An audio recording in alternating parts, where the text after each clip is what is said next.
We're actually going to invite Vishal back on stage. He's not been given a break, but we're just making him march up and down the stage stairs. So he's been very patient with us.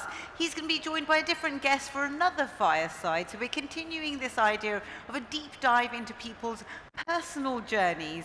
Allow me to please introduce the next speaker. With the particular title for this session is Unicorn Founders Through the AI Lens, Thinking Beyond Investing in the Metaverse, looking at artists, brands and creators. So intriguing, and again that intersection of technology into lots of different fields. We have Sebastien Borget, who is the co-founder and COO of the Sandbox, coming in from France. So please do welcome Vishal back on stage with Sebastien for this wonderful fireside chat. Thank you, everybody.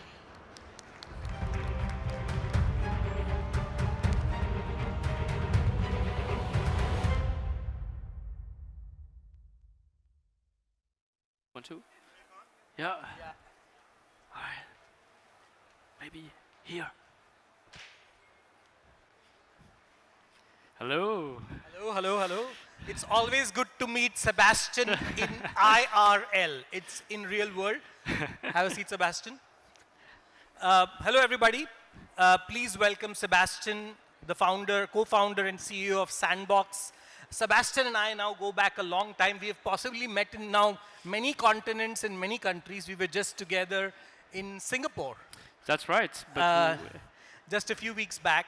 But I think today's discussion is going to be a little unique because we are dwelling into a little more detail on what is happening in the world of Metaverse.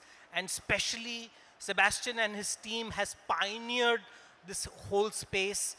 They've been at it for quite a number of years. And today when we talk about Sandbox, the Metaverse, the digital assets, the land, and even the unique properties they are creating, it is very, very interesting. And given the audience here, it's going to be very, very fun to know what are the future plans. So first of all, Sebastien, for everybody out here, it'll be good to get some background so that some new people can get a context about what Sandbox is and what you are up to.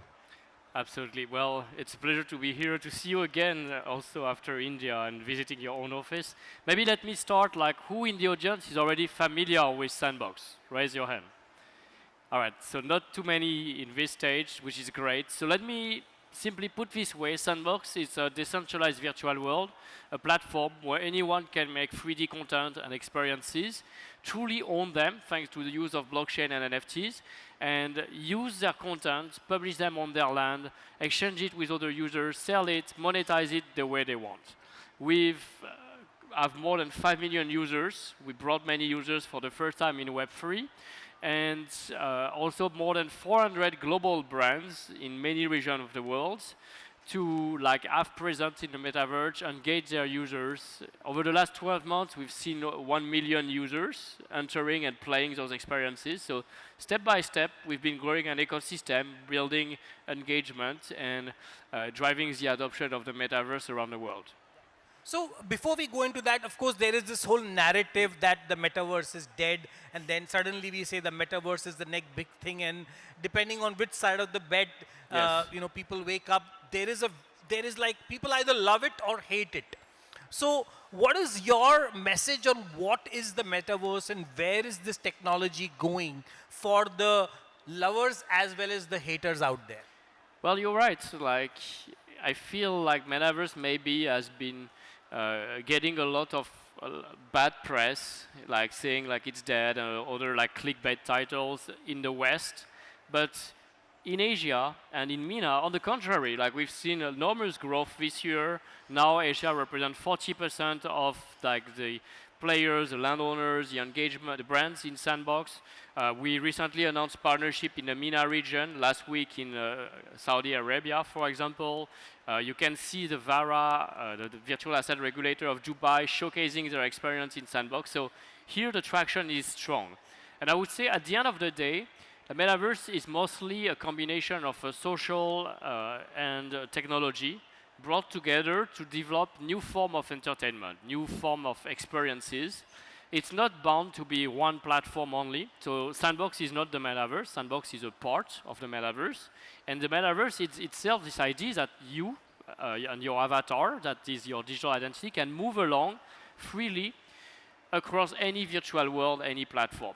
And that idea is not dead. Like, that's the future. Like, the future where we all in closed world environments, where we can't move who we are, our account, our identity, all our belongings from one place to another. That is the idea that should be dead. Like, that is part of the prehistoric world that we've been living for the past 25 years. The future of a digital economy needs to embrace, like, breaking down those barriers and seamless movement of people, of money, of assets across them. It's interesting that we are having this discussion in Dubai, because if you would have been here 20 or 25 years back, it's exactly what the metaverse is today. That people are still wondering that what is going to happen in this desert and why are there not as many people here. But as they started building infrastructure or assets, and as they started attracting brands here, we saw how it has transformed the region. So in the similar way, Sandbox is now attracting a lot of brands. There is Times Square inside Sandbox. There is, the VARA authority. So please give us a few examples of all these real-world experiences and real-world brands who are coming inside the Sandbox, and what is your pitch to them, and why should anybody sitting here should pay notice to that? Absolutely. Well, we've introduced many major brands during land sale or during events. Some of, like, more recently in Hong Kong and Asia region, we've seen like McDonald's, we've seen SM Entertainment, Lotte World, which is the largest indoor theme park that just launched this weekend and had experience both in Sandbox and physically at the theme park. We have a Magnificent Century from Turkey, which is a major, like, content. Of course, like, more Western brand like Time Magazine, Warner Music, Snoop Dogg, Steve Aoki. But I'm also excited, like, maybe there's brands and partners that are more known in certain region of the world. Like, if I tell you about Shemaru, about Ungama from India, you know about that. We are also coming, of course. But I don't know if everyone in the audience knows, but they are as important for that region, and they will attract a lot of players. So that's what we've been working at. Like, how do we attract strong brand in different regions of the world? The Captain Tsubasa in Japan, Shibuya 109, Toei Animation, for example, and make sure that we give them access to a global audience in Sandbox, and we leverage our very creative community of users who are looking forward to build the metaverse, build experiences with our no-code cool, and mix and remix official content with their own, inventing their own stories and adventures, and engaging with their avatars into it. So my son, who was 13 that time, was the first property he ever bought was land on Sandbox. So the youngsters, or the degens as we call it, they are already spending their time in games like Fortnite, Roblox, and Sandbox. But the question a lot of people have it, if there is already, these other closed worlds of Roblox and Fortnite, why does anybody have to come to Sandbox and in what we call the open metaverse? So how do you differentiate between the worlds out there and what Facebook is now, Meta is now creating? So I think your son gets it. That's a really great thing. Like, he's part of, like, this new generation of creator, this Gen Z that spend already like 12 hours a week in virtual world. They socialize, they learn, they work, they play. They buy more content with money in games and virtual world than they do in the physical world. So their spending habit has changed. And so it's quite logical that they want to extend the lifetime of their favorite game by adding their own characters, their own stories, that they want their to exchange the digital asset that they own and with other users. And so naturally, I believe they are like the prime audience that will be the first mover. And afterwards, after them, there will be a future where people will start to wonder, like, but how was it even possible that anything we had online, we couldn't sell it somewhere else, we couldn't exchange it, and so on. In the meantime, there's still Web 2.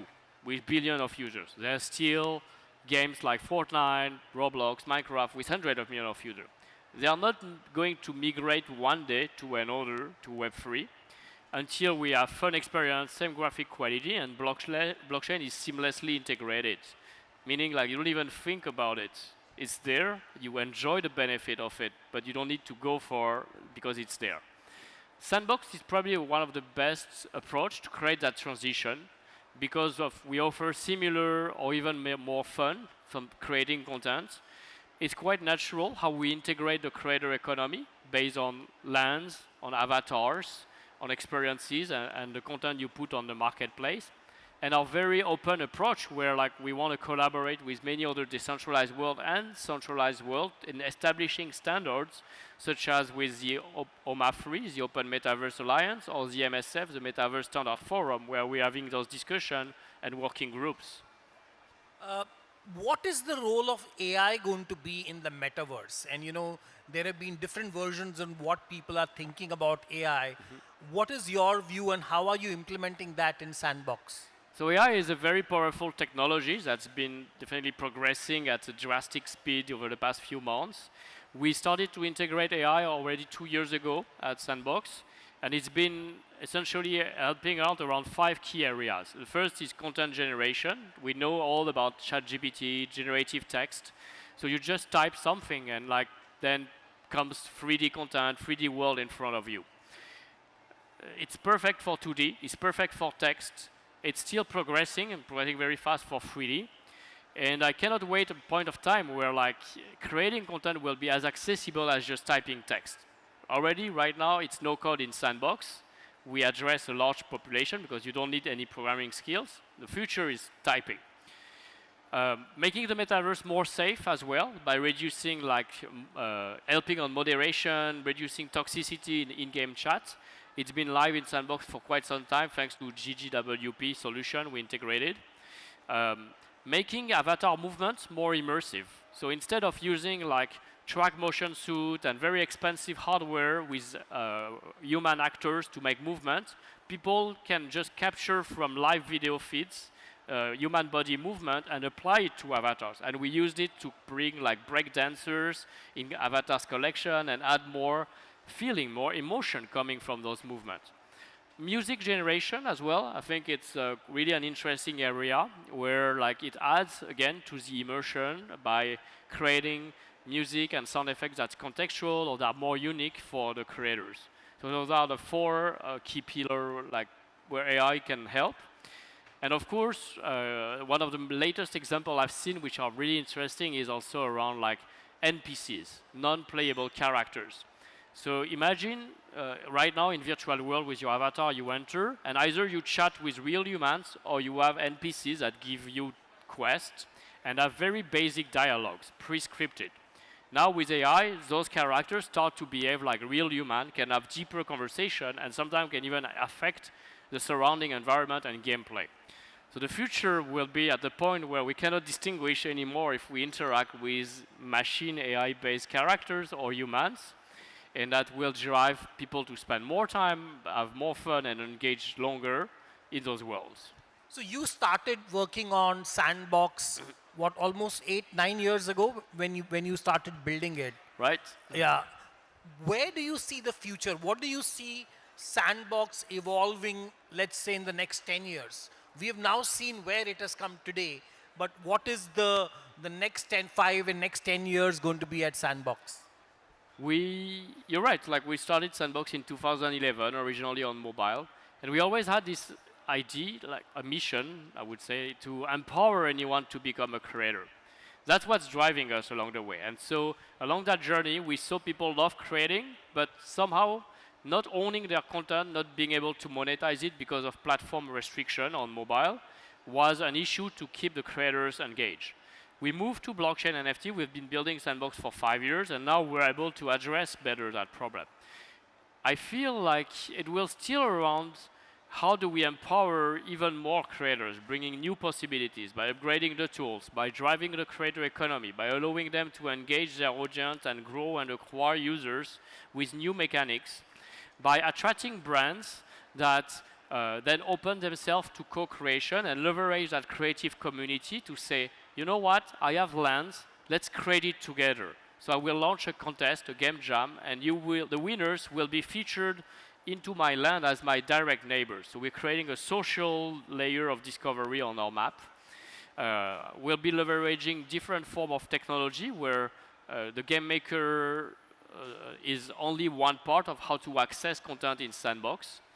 And ultimately, even land and sand might not be just limited to Sandbox as a platform, but could maybe be tokens universal in the metaverse, being leveraged by the whole ecosystem. And if you played Sandbox a year ago, and you play it today, it's already like night and day in terms of graphic, in terms of like emotes, avatar animation, social interaction.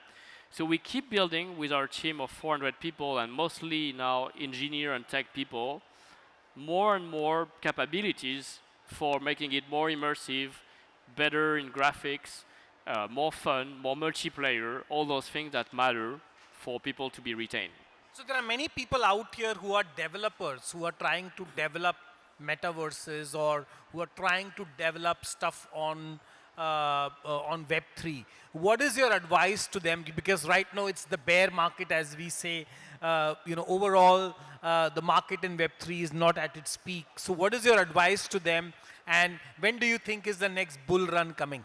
So, well, the way what we say is like look at Sandbox as a platform where like you'll be able to experiment, innovate, engage a very creative audience.